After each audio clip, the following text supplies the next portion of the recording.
देखिए इसे सॉल्व करना है। क्वेश्चन क्या है, 5 to the power 24 minus 124 into 5 to the power 3 plus 1 into 5 to the power 6 plus 1 into 5 to the power 12 plus 1 plus 5। तो 5 to the power 24 को अभी हम कुछ नहीं करेंगे, 124 पे हम वर्क करते हैं। 124 को हम लिख सकते हैं 125 माइनस 1। तो 125 को फिर से हम लिख सकते हैं 5 to the power 3। तो 124 को हम लिखेंगे 5 to the power 3 माइनस 1। बाकी सबको कुछ नहीं करना है, बस वैसे ही बढ़ते जाना है।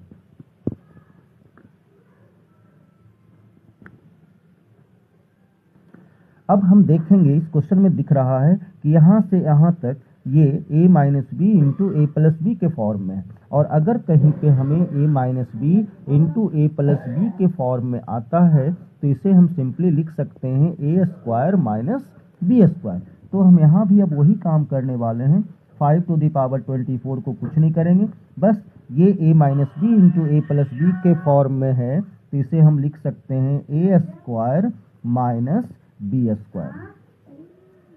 5 to the power 6 plus 1 into 5 to the power 12 plus 1 plus 5।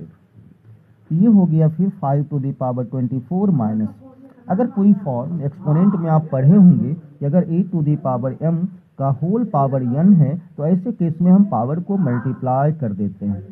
तो यहाँ पे 5 to the power 3 का होल पावर 2 है तो यहाँ पे मल्टीप्लाई हो जाएगा, 3 2 जा 6, तो 5 to the power 6 minus 1 into 5 to the power 6 plus 1 into 5 to the power 12 plus 1 plus 5। फिर a minus B into A plus B के फॉर्म में है तो 5 to the power 24 माइनस, फिर हम इसे लिख सकते हैं A square minus B square. फिर 5 to the power 12 plus 1 plus 5। 5 to the power 24 minus, ये हो गया 5 to the power 12 minus 1 into 5 to the power 12 plus 1 plus 5। 5 to the power 24 minus, फिर आया a minus B into A plus B, फिर कहेंगे A square minus B square plus 5।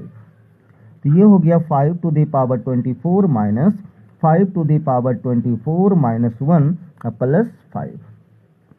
5 to the power 24, अब इस bracket को हटाएंगे और minus को अंदर ले जाएंगे। जब भी माइनस का काम करते हैं माइनस को अंदर ले जाएं या माइनस को बाहर लाते हैं तो किसी भी नंबर का साइन बदल देता है। तो ये प्लस में है तो ये माइनस